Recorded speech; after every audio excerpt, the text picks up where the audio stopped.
Eternal Sunshine of the Spotless Mind. Let's talk about it.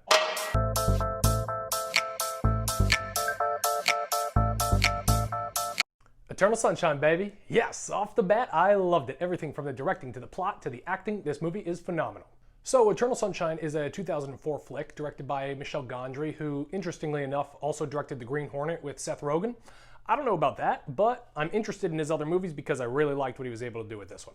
Eternal Sunshine is written by Charlie Kaufman, and it's tough to tell which shines brighter, Charlie Kaufman or Jim Carrey in this one. For me, it's Kaufman, without a doubt.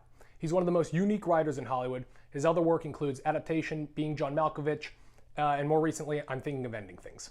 His movies just seem to have a style all to their own. He produces these mind-bending stories in the least likely genres, and Eternal Sunshine is no different. This time it's a love movie, where Jim Carrey and Kate Winslet find their love again inside of Jim Carrey's brain while he's going memory reduction surgery.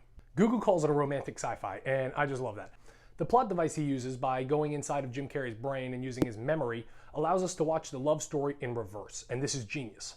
By telling the love story in reverse order, we're really able to get the heartbreaking stuff early, and it's truly heartbreaking. The fight scenes are incredible. To start with the yelling and fighting and have it work its way all the way back through the happy moments to the moments when they first met is the cutest, saddest thing I've ever seen. And then we're able to ease into their love story as it crescendos at the first time that they meet, which is, pretty normal for a relationship. The magic is at the beginning. So by pacing the story this way, we get the magic at the end while still having the knowledge of what's going to come. But really what it's able to do is give you a gut-wrenching film with a happy ending, which is impossible. But Charlie Kaufman does it. The ending of the movie proposes an incredible conundrum for the viewers. You don't know which side you believe. You obviously want them to be together, but you see the inevitable destruction that'll come. And isn't that a beautiful metaphor for love? I don't know. So this brings us to the actors, and it's phenomenal acting. In my opinion, Kate Winslet steals the show. But it's interesting because both lead actors play a role kind of outside of the norms that you would expect at this time. Jim Carrey's kind of this dull loser who needs constant affection to make himself feel good, which is different than his comedic roles of the past. And before I go into Kate Winslet, I'd like to go over Jim Carrey's filmography leading up to this movie. 1994, he does The Mask, Dumb and Dumber, and Ace Ventura. That's a crazy year. 95, Ace Ventura 2, and Batman. 96, Cable Guy. 97, Liar Liar. 98, Truman Show. 99, Man on the Moon. 2000, The Grinch, and Me, Myself, and Irene. And in 2003, he does Bruce Almighty.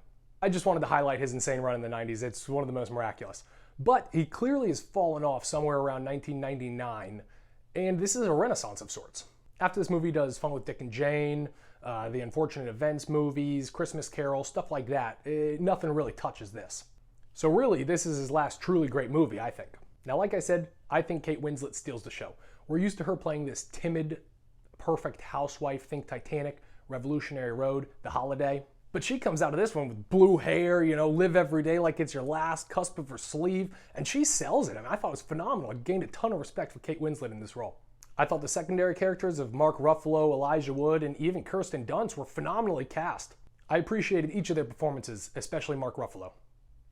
I have a hard time finding a flaw in this movie so long as it's your type of movie. You got to know you're walking into a Charlie Kaufman film.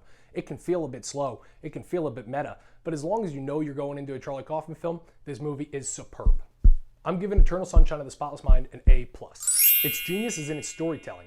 It's a completely unique structure that paves the way for an emotional impact that usually can't be found in this genre. And the movie is genius in that regard, and the phenomenal acting, directing, and editing fill in the cracks for an absolutely fantastic movie.